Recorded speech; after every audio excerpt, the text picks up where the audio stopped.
Today we started our topic of internal trade part 4 in business studies of class 11th.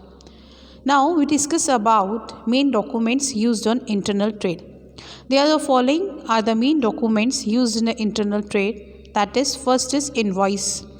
In case of credit purchase, a statement is supplied by the seller of goods in which he gives particular of goods purchased by buyers such as quantity, quality, rate, total value, sales tax, discount, extra. It is called a bill or memo. Buyer gets information all about the amount he has to pay the seller from invoice only. Performa invoice.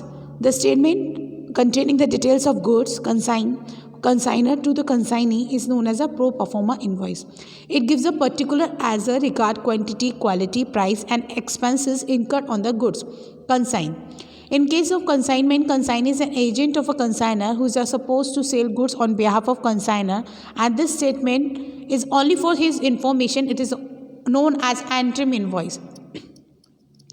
Third, debit note. It refers to a letter or note which is sent by the buyer to the seller stating that his account has been debited by the amount mentioned in a note on account of goods written herewith. It states the quantity, rate, value and the reason for the return of a goods. हमने ये 3 documents अभी यहाँ discuss किए. Invoice मतलब आपको सबको पता है, कोई भी आप कम्युनिटी परचेज करते हो तो बिल लेते हो, तो that we call a invoice. Proforma invoice, ये जब हम आपको कोई भी कोटेशंस टाइप चीज़ें भेजनी होती है, यानी आपको डिटेल कि कितने साइज़ का है, कितना गुड्स आपको दे रहे हैं, पूरा डिटेल्स स्टेटमेंट में देना कि गुड्स किस तरीके का है, वो परफॉर्मा इनवॉइस में लिखा जाता है.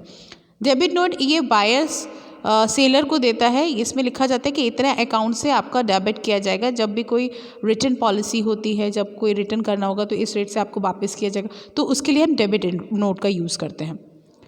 Next, credit note. It refers to a letter or note which sent by the seller to the buyer stating that his account be credited by mentioned amount on account of expenses of his claim about the goods written by him.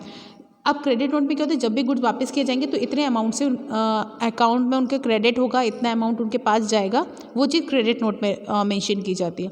Lorry receipt, ये एक transport company के द्वारा issue किया जाता है. ये एक place से दूसरी जगह जब जाते हैं तो उसके लिए लॉरी रिसिप्ट दिया जाएगा. हमको ट्रांसपोर्ट रिसिप्ट TR भी बोल सकते हो और LR भी बोल सकते हैं. इसे बिल्टी भी बोला जाता है जनरली. रेलवे रिसिप्ट, ये रेलवेज़ के थ्रू हमें इशू होता है कि कितने गुड्स एक्सेप्ट कर रहा है रेलवे स्टेशन, और वन स्टेशन से लेके दूसरे स्टेशन तक लेके जाएगा, तो वो एक्सेप्टेंस देता है इस रिसिप्ट के थ्रू. तो ये कुछ डॉक्यूमेंट्स हैं जो हम इंटरनल ट्रेड में यूज़ करते हैं. अब कुछ टर्म्स यूज़ किए जाते हैं इंटरनल ट्रेड में, जैसे कैश ऑन डिलीवरी, COD. कोई भी ट्रांजेक्शन हम लोग पेमेंट या गुड्स का पेमेंट या सर्विसेज का पेमेंट कैश में करते हैं, उसके लिए COD टर्म यूज़ किया जाता है. फ्री ऑन बोर्ड, FOD, इसको FOR भी बोलते हैं. ये कॉन्ट्रैक्ट होता है सेलर और बाय के बीच में, जिसमें एक्सपेंसेस वगैरह जो भी ले जाने आने का खर्चा होगा by ship, by railway, lorry, वो FOD के थ्रू होता है, यानी वो पेमेंट सेलर के द्वारा किया जाएगा, हमें नहीं देना, तो उसके लिए टर्म यूज़ किया जाता है FOD. Cost insurance of freight यानी CIF, ये भी इसमें प्राइस ऑफ गुड्स होते हैं जिसमें आपका इंश्योरेंस, कॉस्ट, फ्रेट इंक्लूड कर ली जाती है. अगर ये मेंशन है, इसका मतलब ये सारी चीज़ें चार्जेबल हो चुकी हैं. आप डेस्टिनेशन पोर्ट तक पहुँचते पहुँचते ये सारी चीज़ दे चुके हैं, हमें देनी नहीं है. ENOE, error and omission expected. It refers to that term which is used in trade documents to say that the mistakes and things have been forgotten should be taken into account. जो भी चीज़ हम भूल जाते हैं उसको account में mention किया जाएगा, उसको हम एक्सेप्ट करेंगे. और जनरली इससे लीगल एबिलिटीज़ थोड़ी सी रिड्यूस हो जाती है. कोई भी इनकरेक्ट चीज़ होती है तो पॉसिबिलिटीज़ होगी, हम उसे करेक्ट कर सकते हैं. कोटेशंस वगैरह, कैश मेमो, हर जगह पे ENOE का यूज़ किया जाता है. Next, role of chamber of commerce and industry in promotion of internal trade. अब हमारे यहाँ पे सबको पता है कॉमर्स और चैम्बर जो होता है एक ऐसी ऑर्गेनाइजेशन होती है जितना भी ट्रेड होता है उसको पूरा मेंटेन करता है. एक तरीके से फाइनेंसर, चार्टर्ड अकाउंटेंट, ये जितने भी प्रोफेशनल्स होते हैं इस सब चीज़ों में इंगेज रहते हैं. इससे हमारी बिजनेस एक्टिविटी जनरेट होती है, प्रमोट होती है. तो मेन फंक्शंस क्या है चैम्बर ऑफ कॉमर्स इंडस्ट्री के? सबसे पहली चीज़ तो एक रिसर्च कंडक्ट कराती है, हमेशा स्टैटिकल कलेक्शन कराती है इन बिजनेस और इकोनॉमिक्स के बारे में, किस तरीके का बिजनेस चल रहा है, रिसर्च होती रहती है. सेकेंडली, टेक्निकल और लीगल इंफॉर्मेशन भी प्रोवाइड करती रहती है मेंबर्स को. बुक्स पब्लिश करती है, मैगजीन पब्लिश करती है, जर्नल बिजनेस इंटरेस्ट से रिलेटेड पब्लिश करती है. अरेंजमेंट करती है जितने भी मेंबर्स होते हैं उन तक एजुकेट करना, किसी भी टर्म्स को लेके ट्रेनिंग कराना, उनकी एक कमर्शियल एग्जामिनेशन, डिप्लोमा, अवार्ड देना.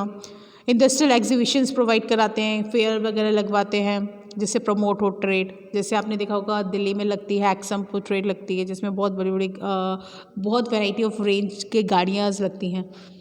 गवर्नमेंट के मैटर्स में एडवाइस करते हैं किससे किसी इंडस्ट्रीज़ को डेवलपमेंट किया जा सकता है।